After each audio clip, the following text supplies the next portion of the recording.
Love and marriage go together like a horse and carriage. Not true.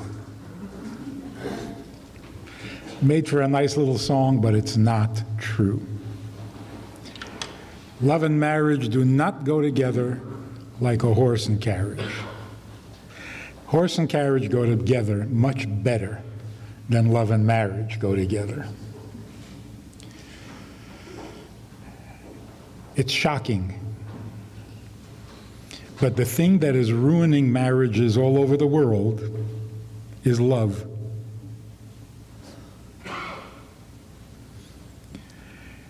And we know this from our relationship with God. The rabbi said everything is about relationships. Judaism is a relationship with God. And in that relationship, is it proper, would it be acceptable to say to God, I believe in you, I'll worship you, I'll obey you, I'll serve you, because I want to go to heaven.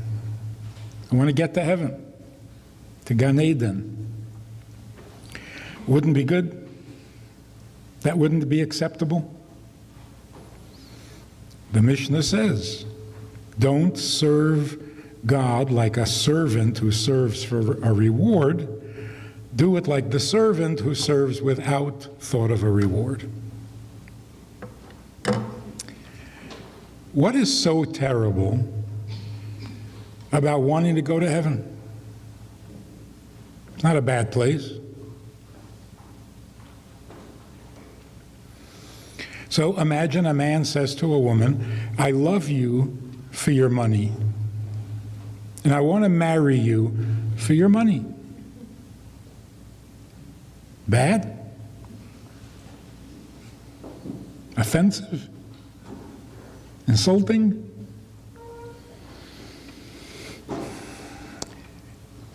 Most people say, no, if you're marrying for money, what's going to happen when the money goes away? What happens if she loses the money? Why do you think she's going to lose the money? Being so pessimistic. She has money, he loves money, a match made in heaven. What's wrong with it? First of all, if you say, I love you for your money, it's not an honest statement. I don't love you. I love your money.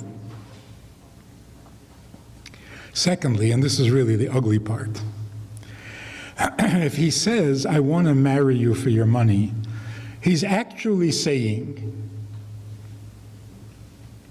is there an echo? Is it only me? I'm talking to myself? If a man says, I want to marry you for your money, he's actually saying, can I just have the money? That would be the best. But nothing's perfect in this world, so if I have to marry you for the money, fine. It is so insulting. And the same is true with Judaism.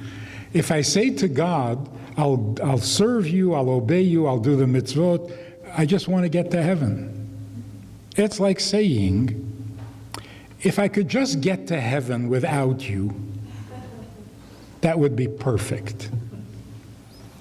But no, right? Can't do that? Fine, so I'll do the mitzvahs. It's horrible. Here's the shocking news. Why is it better to say, I want to marry you for love? The money might go away. It's more likely that the love goes away. And also, if you say I'm marrying you for your money, it means I really just want the money. If I say I'm marrying you for the love, all I want is your love. Not your opinion, not your personality. I don't want to hear your kvetching and your problems and your, just love me and shut up.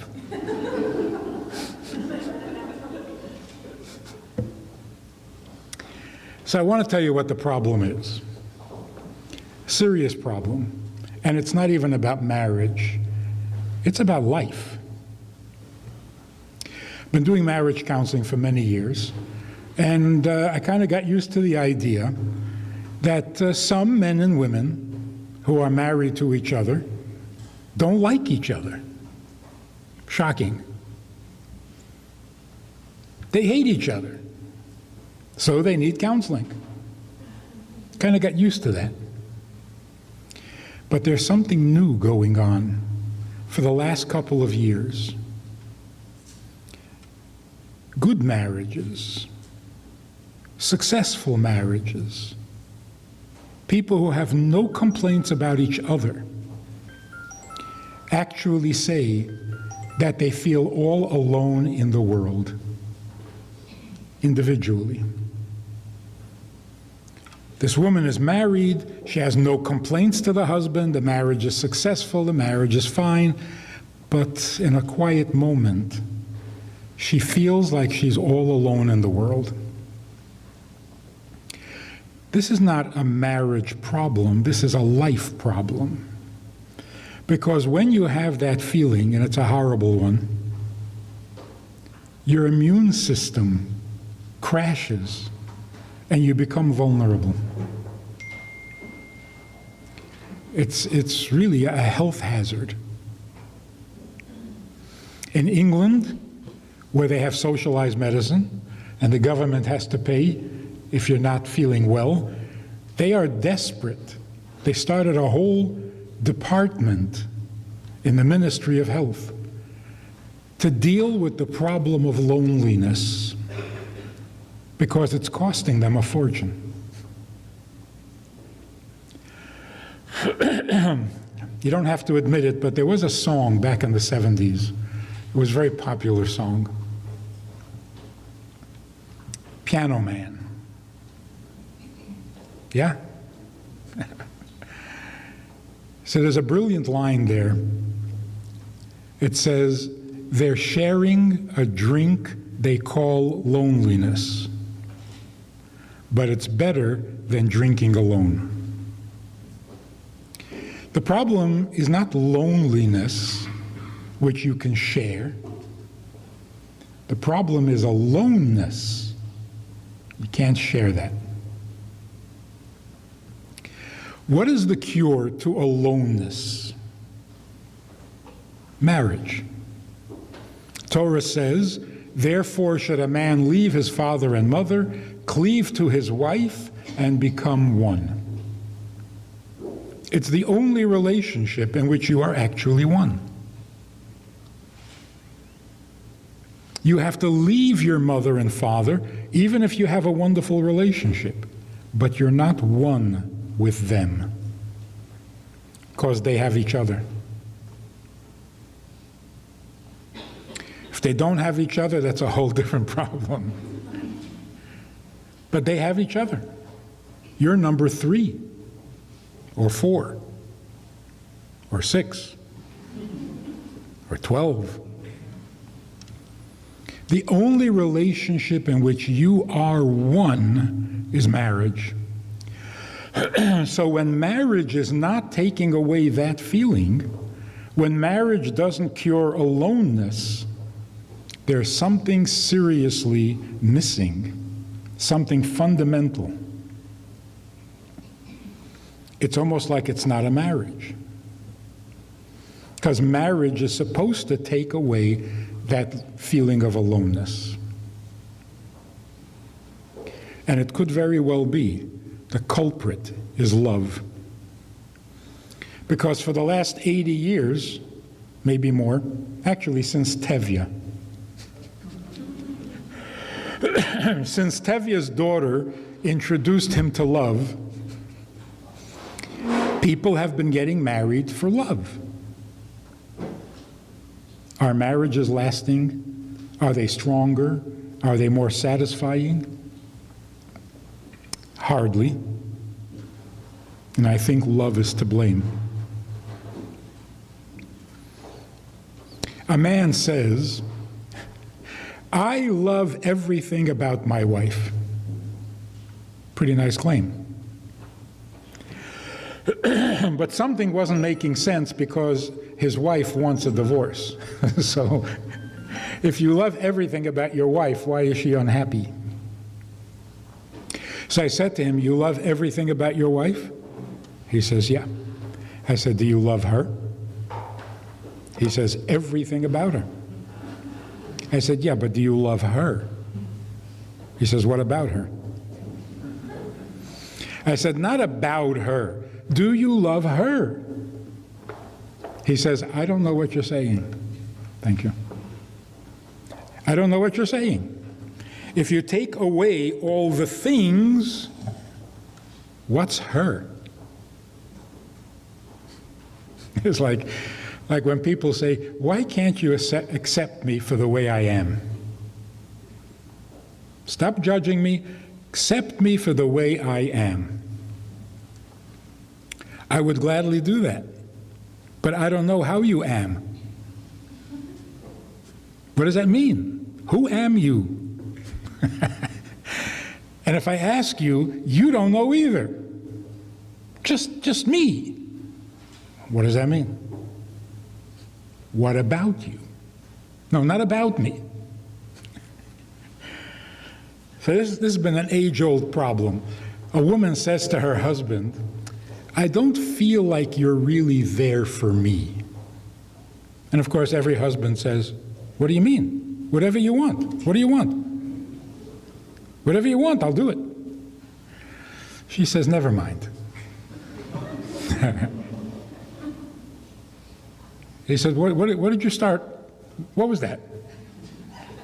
So men are sitting around saying, women just want to make you crazy.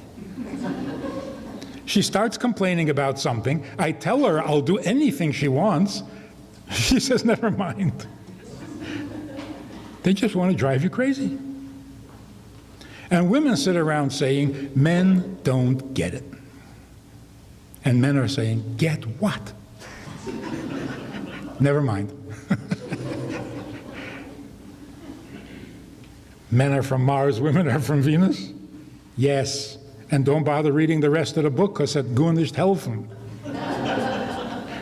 If you're from two different planets, forget about it. You're not going to understand each other. So what are we doing? What are we doing?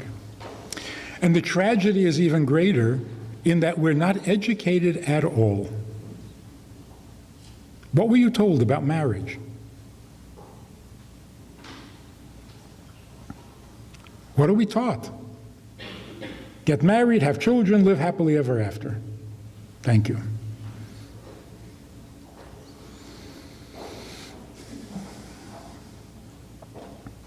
There's a huge difference between things and people. Pornography is the objectification of people, treating people like an object, like a thing. A human being is not a thing and should not be treated that way. Love is a thing. You can have or not have. You can have more, you can have less. You can like it, you can hate it. It's a thing. If you marry someone for love, you are not married to the person, you are married to the love. And that's why if the love disappears, you don't know what this person is doing in your house. Who invited you? I just wanted the love.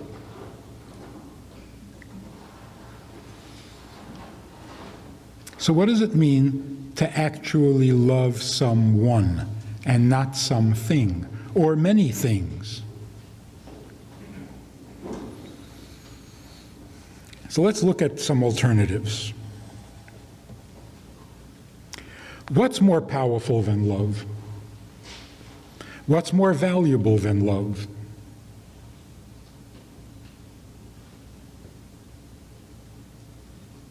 In America, nothing.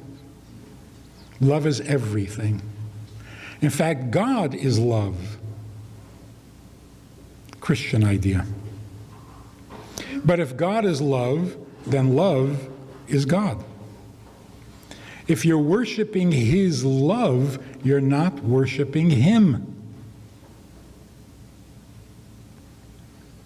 So it's interesting that since we are the chosen people, God's favorite of all time, do you remember anywhere in the Torah where God says, I love you?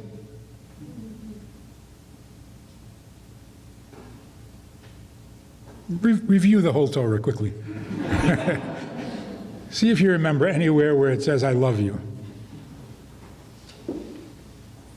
Once, in passing. The rest of the time, He can't tolerate us. You're impossible, you're difficult, stiff-necked, argumentative.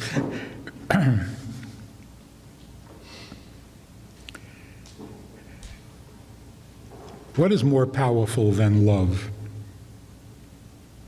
You see, love is not in itself important. The way it really works is that when someone is important, you ought to love. It's the right feeling for the people who are important in your life. So, for example, big mitzvah to love God. See how important love is? No. You see how important God is. So why should you love God? He's already important in your life. What are you going to do? Might as well love Him. He's not going anywhere. It's a mitzvah to love your fellow Jew. See, love makes the world go round. No. Jews make the world go round.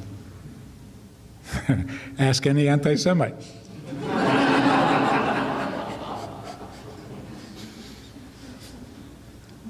So love is the proper spirit in which to conduct a relationship with those who are important. Those who are important that you don't love, they're still important. You know, you can hate your brother, but he's still your brother. And those you love who are not important in your life are still not important.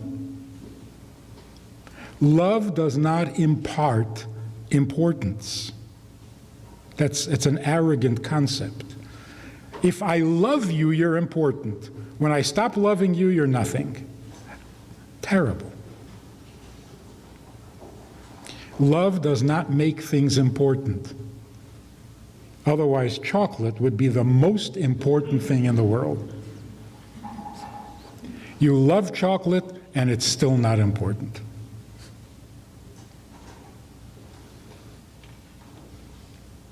So what's more powerful than love? Being mine.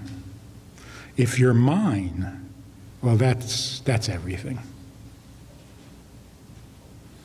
So Tevye asks Golda, do you love me? You remember? Can you hum a few bars? She answers,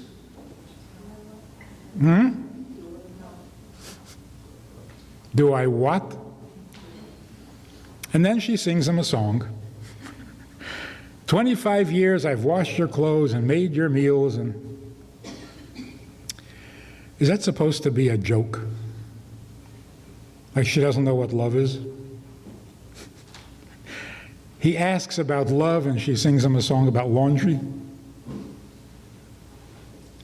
Actually, he's the immature one. Golda is wise. And she says to him, do I love you? Am I giving you my love? For 25 years, you have me. All of me. Probably including the love.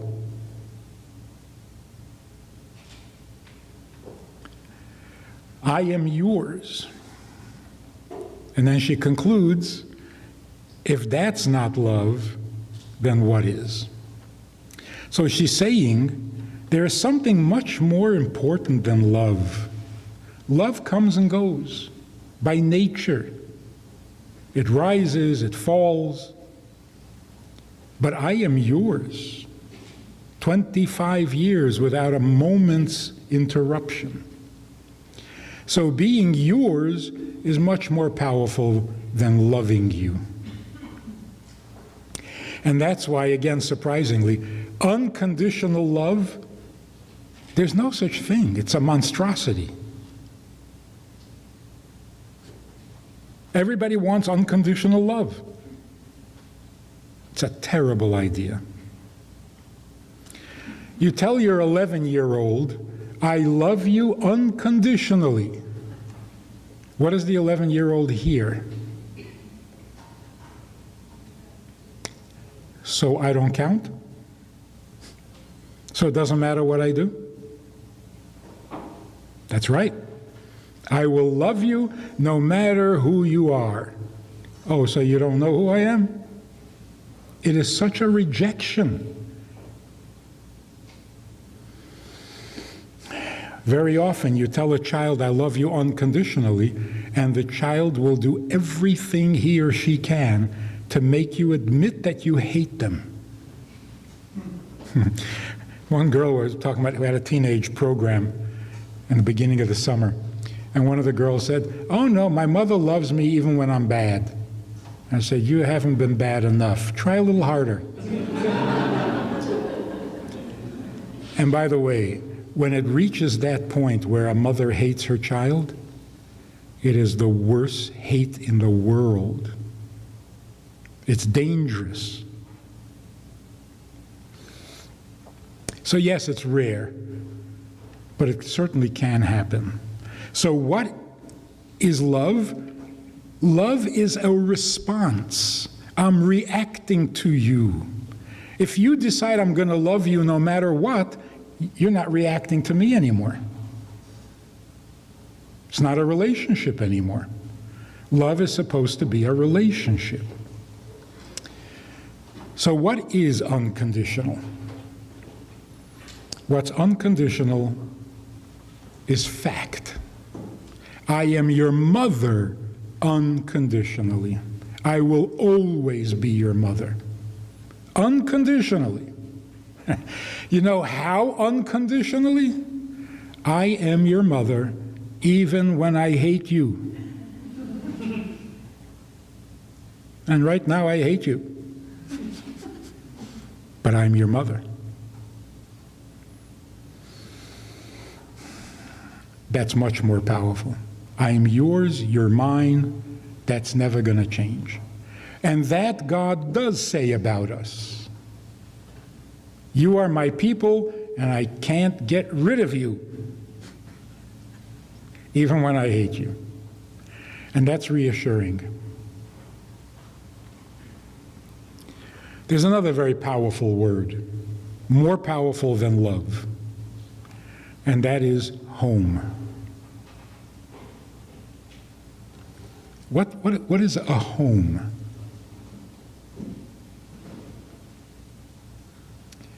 The home is when you walk in to your home, you are where you belong. It's a very good feeling. Most of our lives, we're not where we belong. We're visiting, we're passing through. We're not where we belong. When you come home, you're coming back to the place where you belong. Powerful feeling. And what do you do in the home? What you're supposed to be doing. At work, there's some doubt. It's very nice when you have a career that you know this is what you're supposed to be doing. Not everybody has that. And then who are you with in this home? The person you belong to. So if we put it in more personal terms, when you come home, there's no place else you'd rather be. There's nothing else you'd rather be doing. and there's no one else you'd rather be with. That's kind of heaven. That's what heaven feels like. When the soul goes back to being a soul, it's home. It's where it belongs. That's heaven. A soul that comes back to heaven but doesn't feel like it belongs, you know what that's called.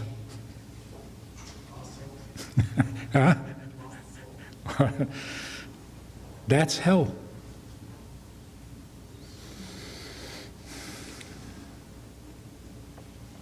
You remember the raid in Entebbe? I mean, you've read about it. You're not old enough to remember. Terrorists hijacked an airplane on Air France, landed in Entebbe in Uganda. There were 300 and some passengers on the plane. They freed the non-Jews and kept the Jews hostage. The Israelis went in there, violated every international law, but miraculously saved every one of them.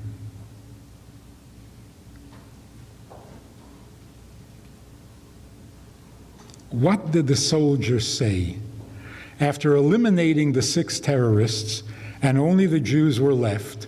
What did the soldiers say to these hostages who had been there for a long time, sleeping on the floor, not knowing what their future would be?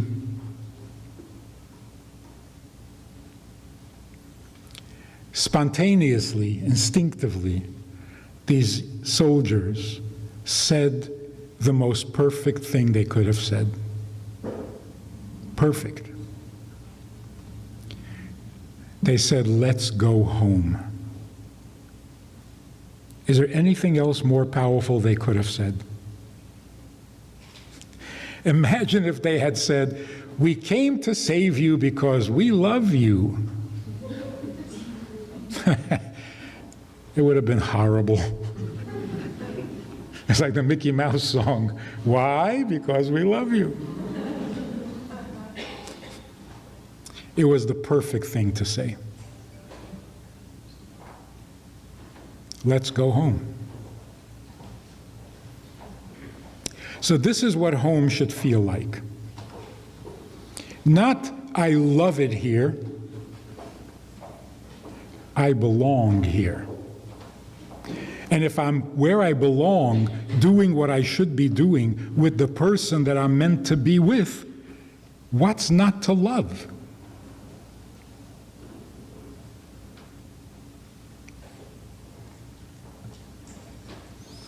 So instead of saying, "I love you,"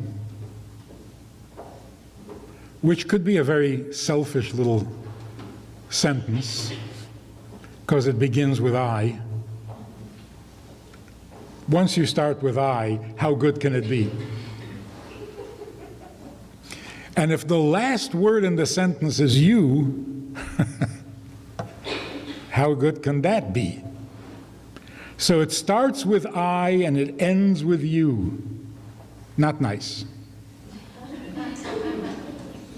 Love can be very selfish. It is. Love can be destructive. Love can be nasty, manipulative. If I love you, then you owe me. Or I own you. So instead, when you're in a really good mood, instead of saying, "I love you," try saying, "You I love. You I love." Guaranteed, if you start a sentence with you, it almost doesn't matter what follows. You is so endearing. I, not so much. Can you imagine a mother saying to her children, "You don't love me? It's okay. You're not the only children in the world. The neighbor's children love me. They're cuter than you. No mother ever said that to her children.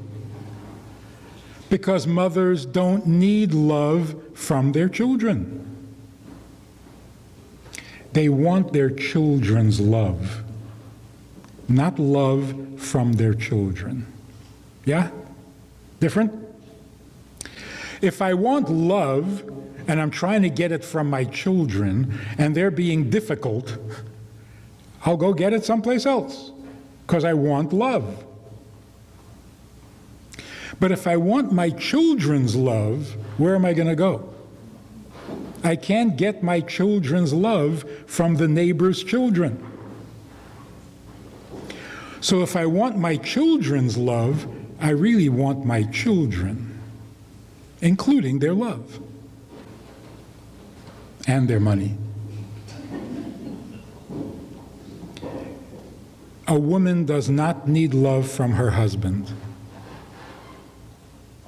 You don't need love from your husband.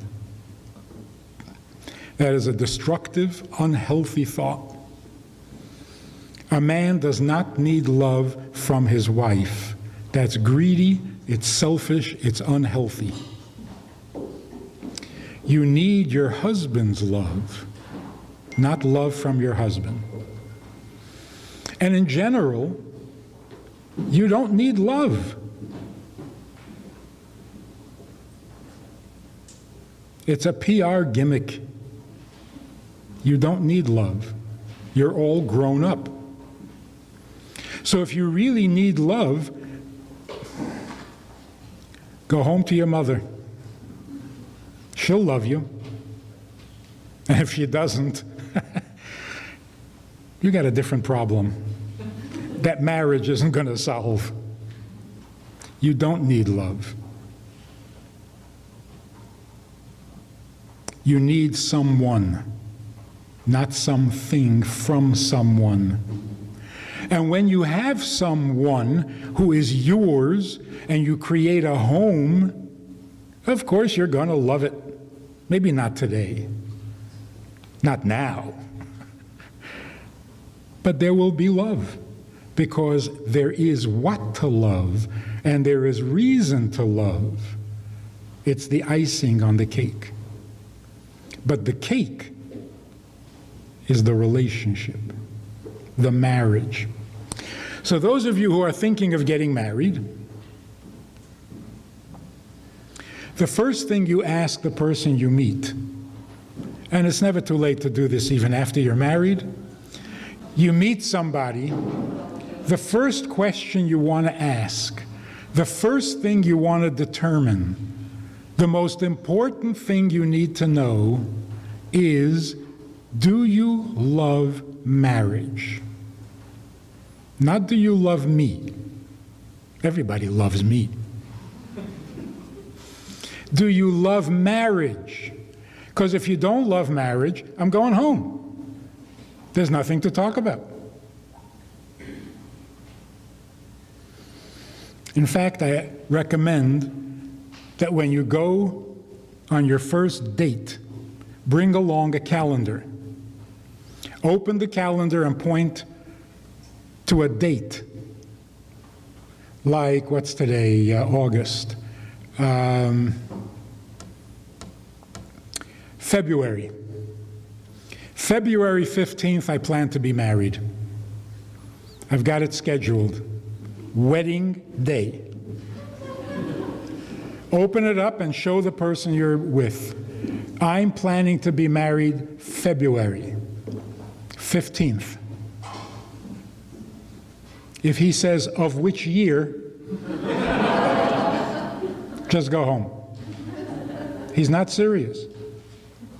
So when I say this to women, they say, oh, no, you can't do that. They'll run away. Exactly. Success. You weed out the ones who aren't serious. If they run away because you really intend to be married, you don't want to waste time with them. On the other hand, imagine you take out your calendar and you say, I'm scheduled to be married February 15th. I've got it all planned. And he opens his calendar and says, look at this. I'm scheduled February 18th. You can negotiate that. A little compromise. Wouldn't that be amazing? So the first thing is, you do not marry for love. It doesn't make sense. A young couple come to me, they say, we're in love. We're very much in love. We would like to get married. I said, too late. You're already in love? What are you getting married for? For love. You already have the love. What's the marriage going to do? It doesn't make any sense. First you love, then you get married for love. Don't get married. You already have what you want. Enjoy.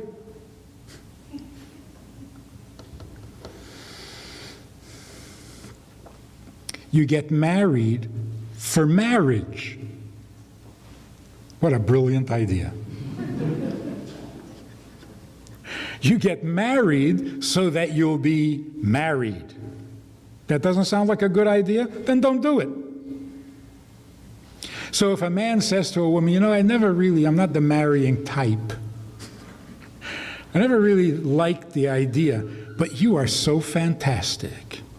You're so special. I'd marry you. Take the compliment, but not the offer. Don't marry him. First of all, you're not that special. Secondly, if he's marrying you because you're special, you're in trouble. Because as soon as you're not so special anymore, it's over. Never wanted to be married. So the first thing is, marriage doesn't need justification. It doesn't need to be prettied up. Marriage is a wonderful, holy, powerful, civilized thing to do. You don't need to enhance it by calling it love. Like making love, which is a disgusting expression. Making love? No, you're making a baby. You know anything about biology?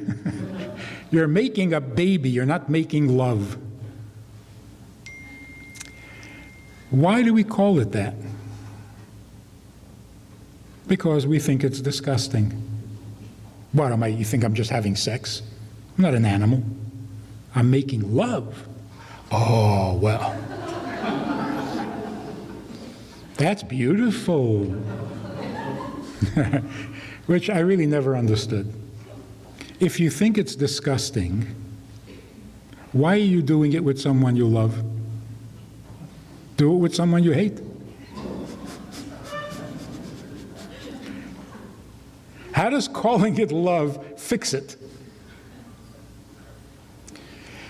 The truth is that if it's just sex, it does need to be prettied up. But if it's intimacy, which is what happens in marriage, nobody needs to enhance intimacy by calling it love.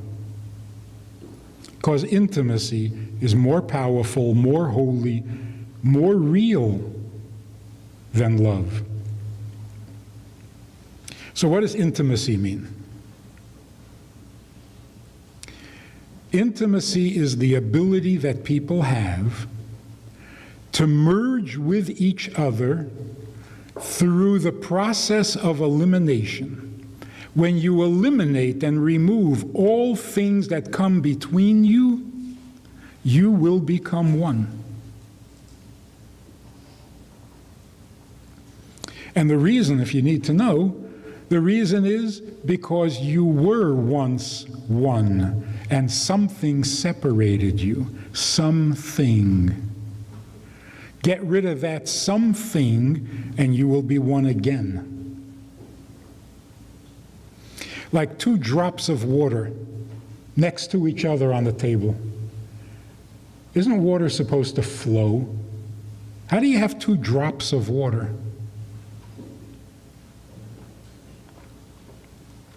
What keeps them separate is the air pressure. What is it called? Surface tension. It's surface tension that keeps the shape of the... Now, what will it take for those 2 drops to become one? Almost nothing. Touch it. Just break the tension. There will not be 2 drops. It will be one. If we remove the things that separate us, we are essentially one. Our souls are one because the definition of marriage is a reunion of 2 parts of the same soul. Not a union. Anyone can make a union. 2 men, 2 women. Anyone can make a union and live happily ever after. But it's not a marriage. Marriage means a reunion, which is kind of a miracle. God somehow guides the events that you meet each other, recognize each other, and are reunited. That's true of the soul. It's also true of the body. Because the Torah says, right in the beginning, that the first human being was male and female. Don't visualize. Take it on faith. It was male and female. And that's a perfect human being. But then God divided them. And we think that's an improvement. Well, now we're normal. No. To be only male or only female is not a complete human being. So getting back together, when male and female become one body, one flesh, that's simply going back to our truest nature. So what will it take to go back to nature? Just stop interfering. Eliminate the things that come between you, and you will become one. One of the things that come between you, love. It's a thing. So most experts say, when you're choosing who to marry, see how many things you share in common. The more things you share in common, the more grounds there is for building a relationship. So if you both love pina colada and walks in the rain, that's wonderful. No, it's not. You'll be married to a drink and to the habit of getting wet. You're not marrying each other, you're marrying the thing that you both want. And that will come between you. It will not bond you, it will keep you separate. Because you're both thinking about something, not each other. Intimacy means, including physical intimacy. Physical intimacy means you simply merge. There's no thought, there's no performance, there's no objective, there's no goal, there's no judgment. If you asked your grandmother, what happens in the bedroom? What would your grandmother say? Go ask your grandfather. Your grandmother would say, nothing. And you say, come on, I heard something happens there. What goes on in the bedroom? And your grandmother says, nothing. She figured, okay, you're going to have to go ask somebody else because she doesn't want to tell you. She actually gave you the only correct answer. What happens in a bedroom? Misleading question. It's a trick question. What happens in a bedroom? Nothing happens in a bedroom. It's just him and her. Who's the thing? Who's the what? There's just a who. It's him and her. Yeah, so what happens? Nothing happens. It's just them with each other. To make it really graphic, after being intimate, the husband says, "So how was it?" How was what? How was it? There was an it in the room? I thought it was just us. There's a love triangle going on here? Who invited an it? What's an it? And secondly, you're asking? You weren't there? No, he wasn't there. You see, if it's not intimacy, it's sex. And sex separates. It does not bond people to each other. It's an it, and it comes between you.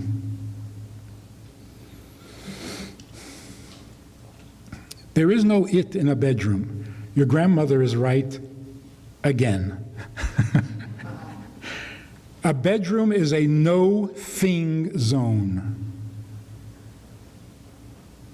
There should be very few things in your bedroom, just physically.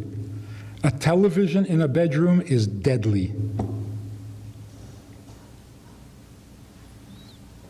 I was mentioned to people, there are 3 partners in the birth of a child: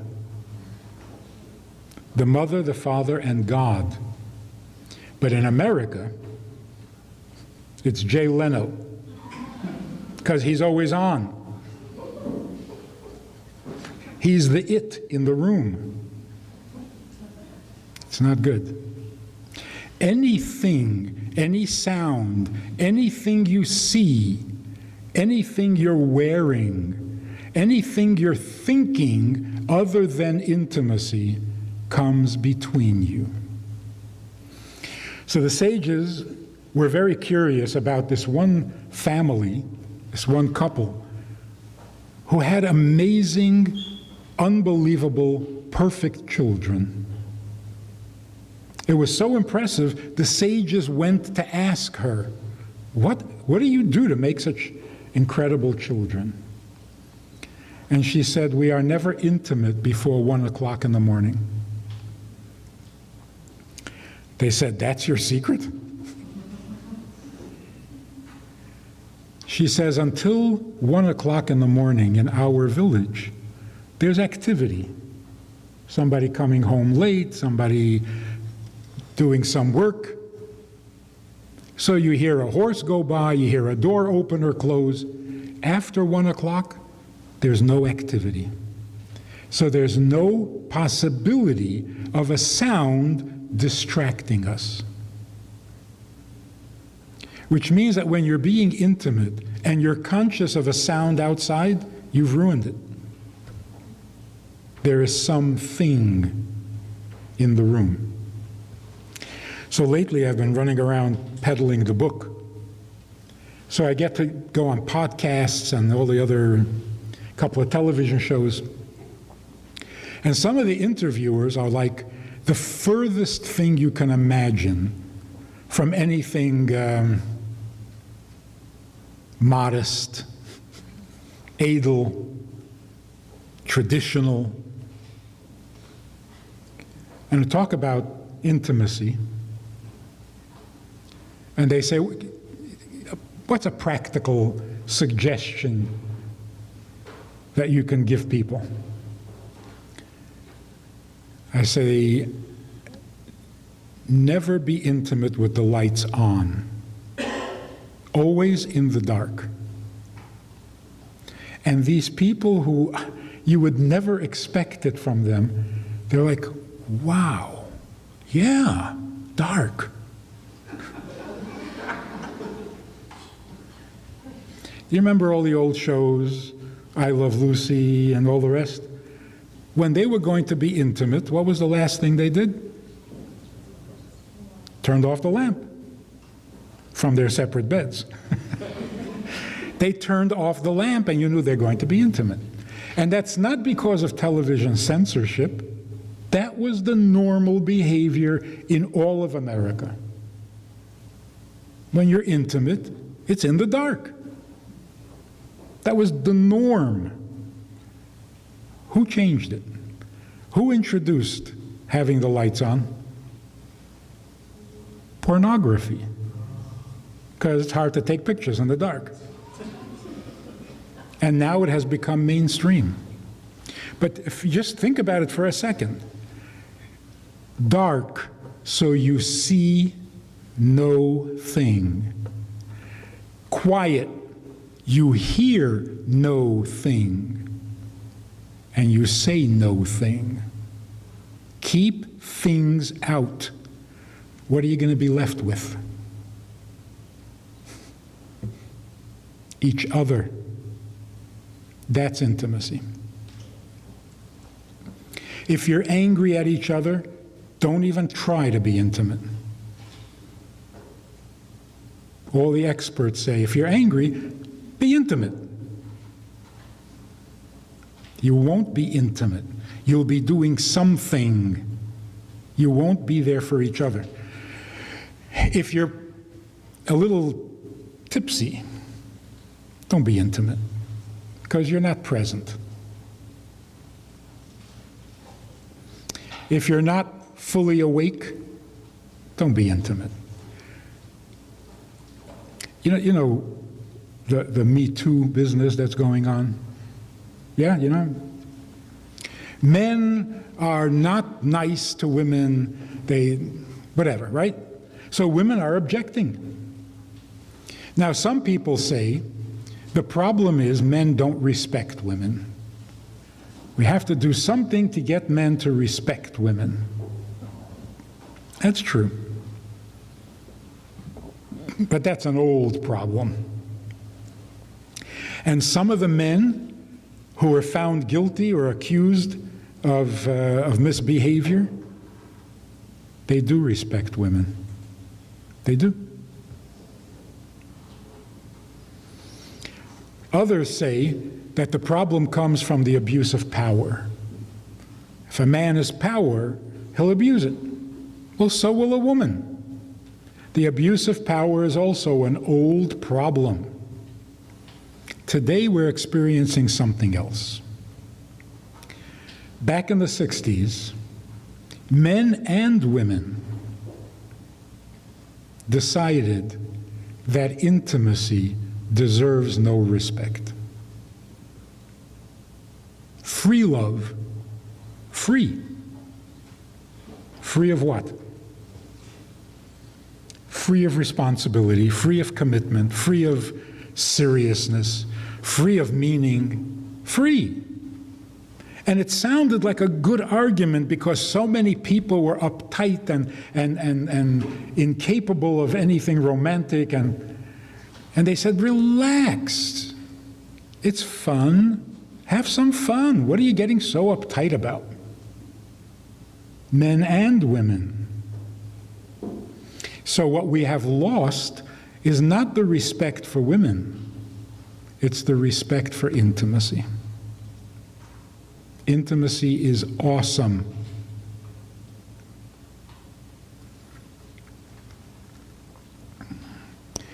You never get arrested for loving somebody, even if it's inappropriate. You can easily get arrested for intimacy that is inappropriate, because it's much more important, much more powerful. So the respect for intimacy which the Torah gives us adds to the respect for women. It makes the whole relationship respectful. So let me end with this story. I was a teenager, and I'm standing, if you read Doesn't Anyone Blush Anymore, you know the story. I'm standing on the street in Brooklyn on Kingston Avenue talking to one of my favorite teachers, a brilliant man who you ask him a question and he understands the question better than you do, and he gives you an answer that doesn't leave any room for doubt. So I love talking to him. As we're talking, this newlywed couple approach the rabbi, because he's also the rabbi of the community, and the wife says, "Rabbi, isn't it true you're not allowed to ladle soup out of a pot on Shabbos? Tell my husband, he doesn't know." And this rabbi says, wait, slow down. What is your question again? She says, are you allowed to ladle soup out of a pot on Shabbos? He says, you mean like with a ladle? She says, yeah. Out of a soup pot? Yeah. On Shabbos. While it's on the fire. That's really complicated. I have to go home and look it up. Call me at home later, I'll tell you. And they walk away. I'm staring at him like, am I missing something here? Every kid in Cheder knows you're not allowed to cook on Shabbos. Stirring the soup is cooking. In fact, in some recipes, it actually tells you how many times to stir. I always wondered, it says stir 50 times. What if you forgot and did it 51 times? You have to throw the whole thing out? So stirring is an actual act of cooking. So if you ladle soup out of a pot, you're stirring the soup. You got to take it off the fire. So I said to the rabbi, I said, what's so complicated? Why didn't you tell her she's right? And he says, and make her husband look bad to her? You're not allowed to do that. That made such an impression on me, because he did it so instantaneously, just went into this dumb mode. Like, wow, complicated question. The respect for marriage, the respect for intimacy, we got to get it back. It's an awesome thing. So partial intimacy, half-hearted intimacy, absent-minded intimacy, don't do that.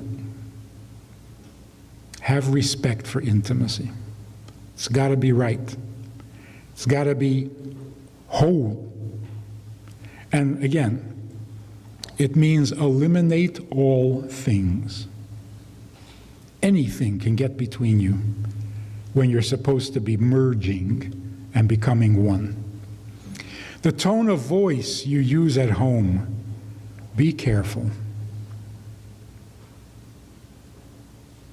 We were growing up, there were 8 of us. There were years where we didn't know our mother's first name. We would never call her by her first name. And my father never called her. When he wanted to speak to her, he would go to where she was. He would never call her from the other side of the house. So when I heard people doing that, it was disturbing. You summon your wife? And some actually say, and if you're guilty of this, I'm sorry, people actually say, get over here. That's how you talk to a spouse? That's not the right tone, it's not the right words. Shouldn't even say that to your children. Well, maybe, okay. You can say it to your children, not to each other. You want to say something, have the decency to go to where the other person is and talk.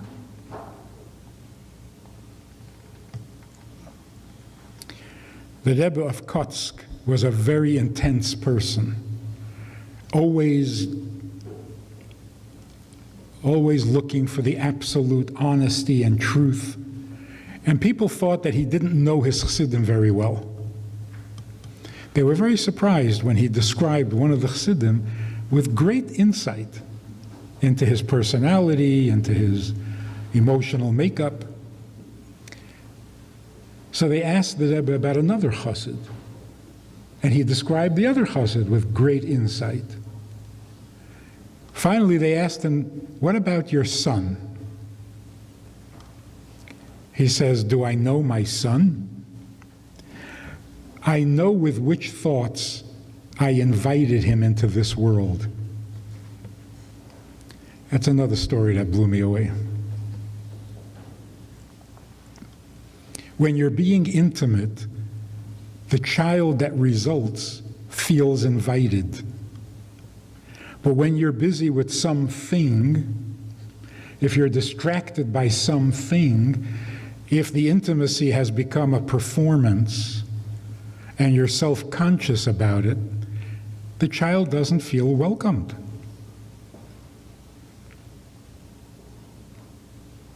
You got to reassure the child after he's born. Yes, we wanted you. We're glad to have you. Not like this comedian who says, "I had such a sweet little boy, and then he became a teenager. And now he's got issues and attitude. And we get into a lot of fights." And one day, this teenager said to his mother, "So why'd you have me?" So she says, "I told him, we didn't know it was going to be you. We were hoping for a guy with a job." What makes a child feel welcomed into the world? Intimacy. When you remove all things, the child is not blocked.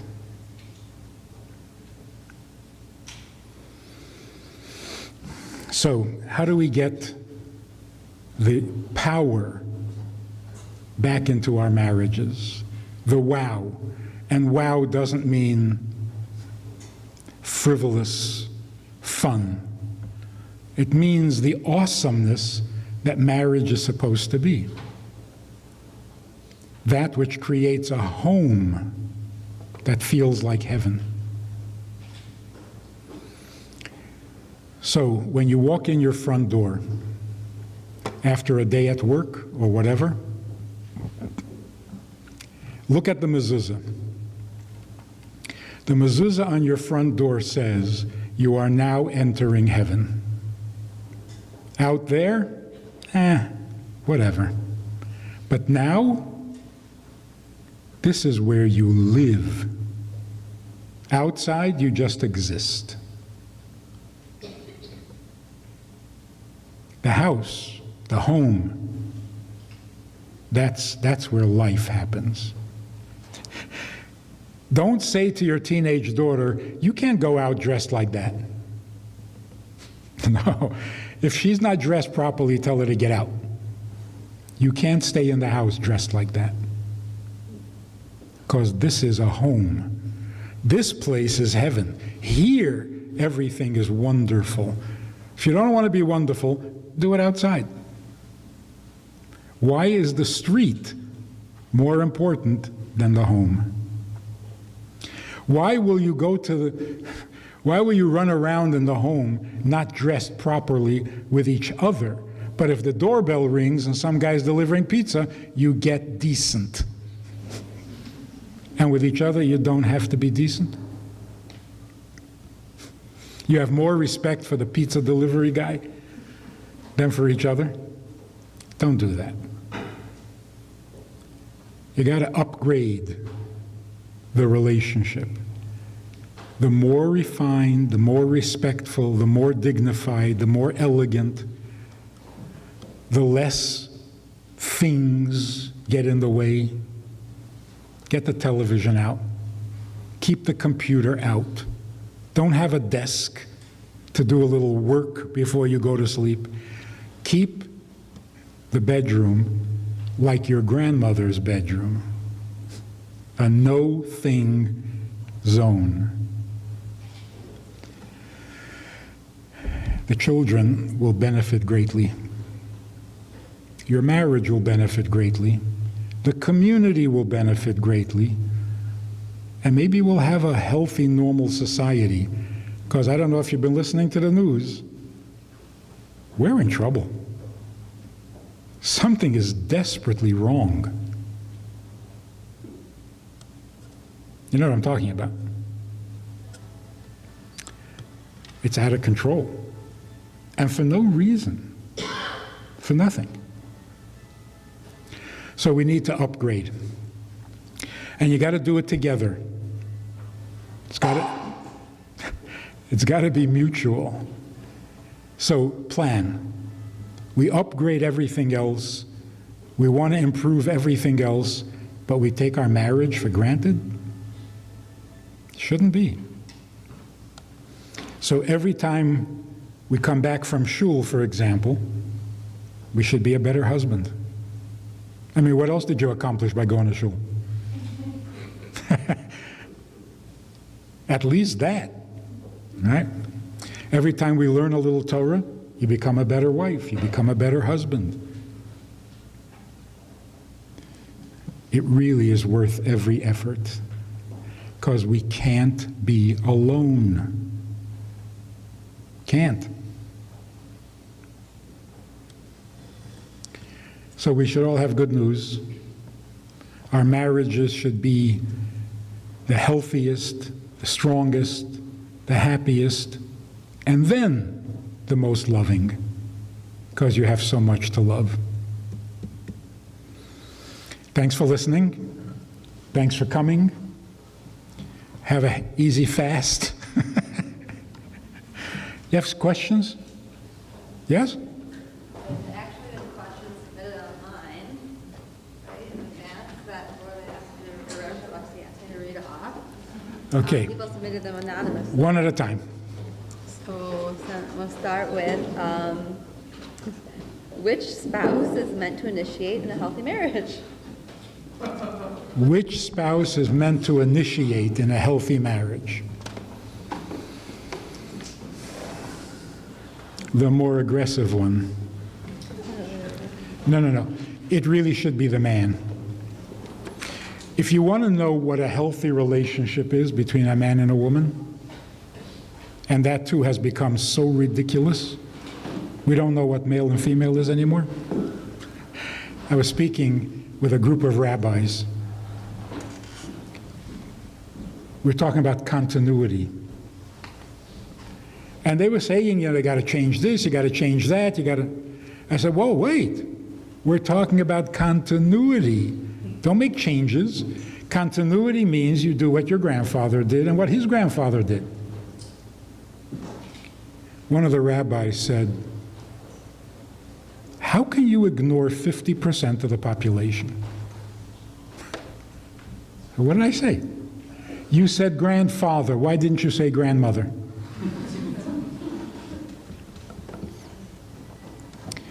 I said, you're so behind the times. How dare you assume that my grandfather was a man?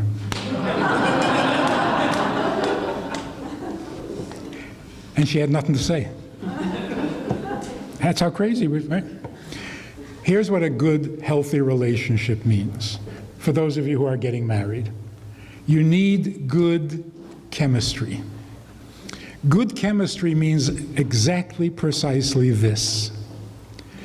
The woman is sitting with a guy, and for some strange reason, she feels so comfortable with her femininity. That's good chemistry. The guy is sitting with a woman. Usually he's a little tense, he's a little self-conscious, he's a little competitive, he's a little worried what she thinks of him.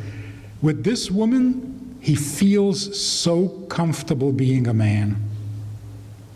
That's good chemistry. She brings out the man in him, he brings out the woman in her. And what does that look like? What does that sound like? He's thinking, I want to take care of her for the rest of my life. And she's thinking, this guy, I would support him and follow him in anything he wants to do. That is good chemistry. But when a woman calls and says, I'm going out with this guy, he's such a nice guy. I've never seen anybody. He's so gentle, he's so respectful, he's so sweet, he's so thoughtful. I don't know why I'm hesitating. I know why. You should adopt him, not marry him. You want to mother him. He's so sweet. A guy calls and says, I'm going out with this incredible woman. I've never met anybody like her. She's smart, she's capable, she runs the whole company, the whole organization, she's the life of every party, she's good at everything. Why am I hesitating? I know why you're hesitating. She doesn't need you. You have nothing to offer. She's smarter than you, stronger than you, more capable than you. She doesn't want a puppy. She wants somebody she can lean on. That's the male-female dynamic. The man wants to be the giver, the caretaker. The woman wants to be the nurturer, the supporter, the man maker. So if you have that feeling on a date, after you've checked out all the vital statistics, if you have that feeling, you're just comfortable being a woman or you're comfortable being a man, it's not you doing it, it's the other. Some women will make a man feel like a man, and some men will make certain women feel like a woman. That's good. So you encourage your husband to be the initiator, because that's what a man does. And if he doesn't, you tell him. Know that joke about the two lines in heaven? You know that? One line is henpecked husbands, and the other one is non-henpecked. The line for the henpecked husbands is long around the block. The one for the non-henpecked is one guy standing there. So they go over to him and they say, how'd you do it?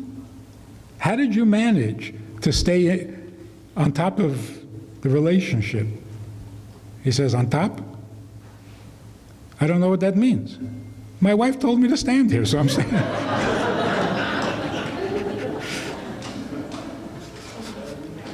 You don't want to do that. You always want to build up your husband. Listen, the worst thing you can say to your husband, they're not listening, just between us. The worst thing you can say to your husband is, never mind, I did it myself. Sounds innocent. It's terrible.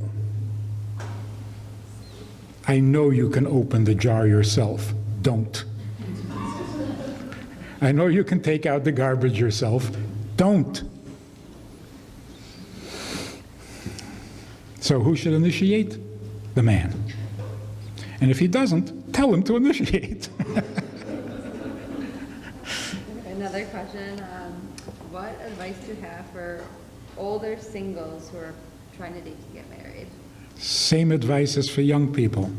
It's just a little harder to make room for another in your well-established life, in your set patterns and so on, habits.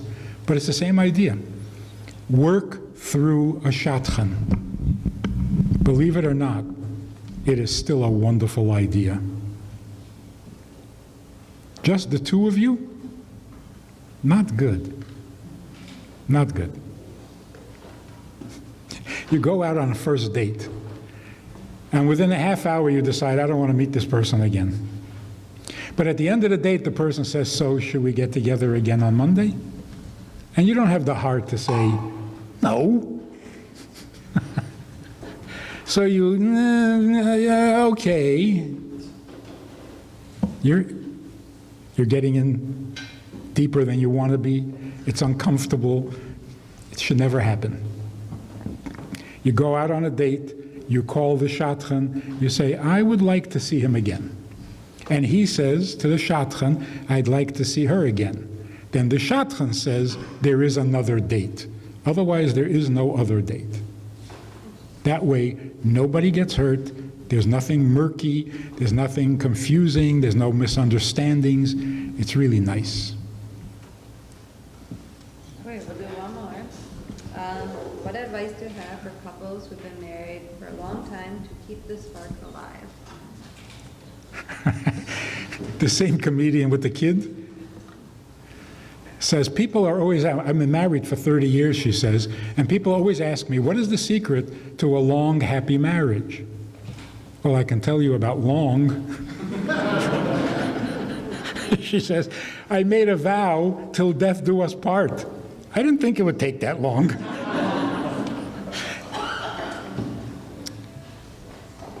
You're married a long time. That's an amazing thing. You may not even be aware of how bonded you are with each other. On the surface, it may seem that there's been tension, there's been whatever. You've shared life for 30 years? That is awesome. You didn't bother to enjoy it.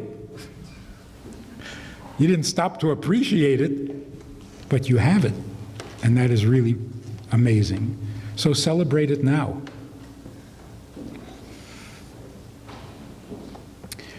The oneness doesn't get old. Things get old. But a relationship doesn't get old. It only gets deeper, to where you become so merged, you can't tell where one begins and the other ends. Instead of being the love of your life, you become the pleasure of each other's life. And that's everything. You can't be without each other. That's a good thing. That's success. So a long relationship is not a problem, it's a blessing. Just enjoy it more. There's a question from the crowd.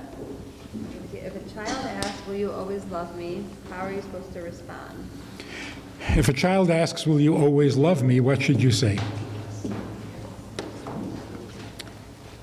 You should say, well, if you want me to. If you're lovable, I'll love you. If you're a nuisance, then I'll be angry at you. But I'll always be your father, I'll always be your mother. Children actually want to hear that. They're not afraid of being scolded or being disciplined, criticized. They're not afraid. They're afraid of abandonment. So you have to reassure them that you will never abandon them, even when you're in a bad mood. That's what they want to hear. They know they're going to be bad. They're not angels. They want to know what's going to happen when they're bad. And if you say, well, I'll love you anyway, that doesn't sound believable. And it's not. Children are not stupid. So don't play games. Talk to children like they're intelligent, because today's children are. Be honest with them. One last little story.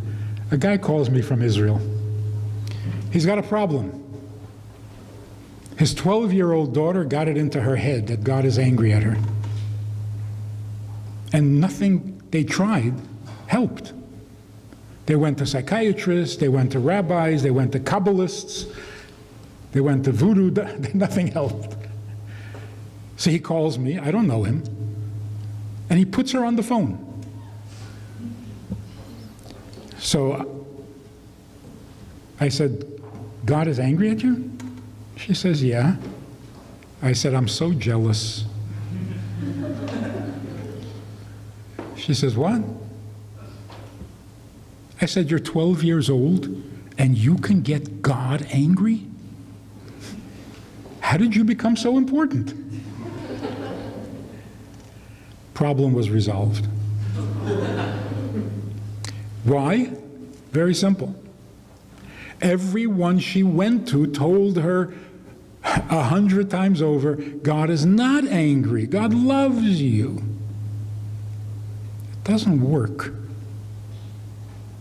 If a child has a certain feeling or a certain opinion or a certain fear, don't argue. A kid comes home and says, everybody makes fun of my nose. I have an ugly nose. You say, oh no, your nose is beautiful. Come on, don't do that. They're not going to believe you on this, and then they won't believe you on anything else. You say, your nose? Yeah, it's an ugly nose. I like your ugly nose. Don't argue. A woman was anorexic. She went through therapy. She wasn't in danger, but she says, I still find eating distasteful. I said, it is. She was shocked. I said, it's disgusting. It's animal behavior. Why do human beings have animal behavior? You see people eating? They're animals. And I went on and on. She said, you're worse than me.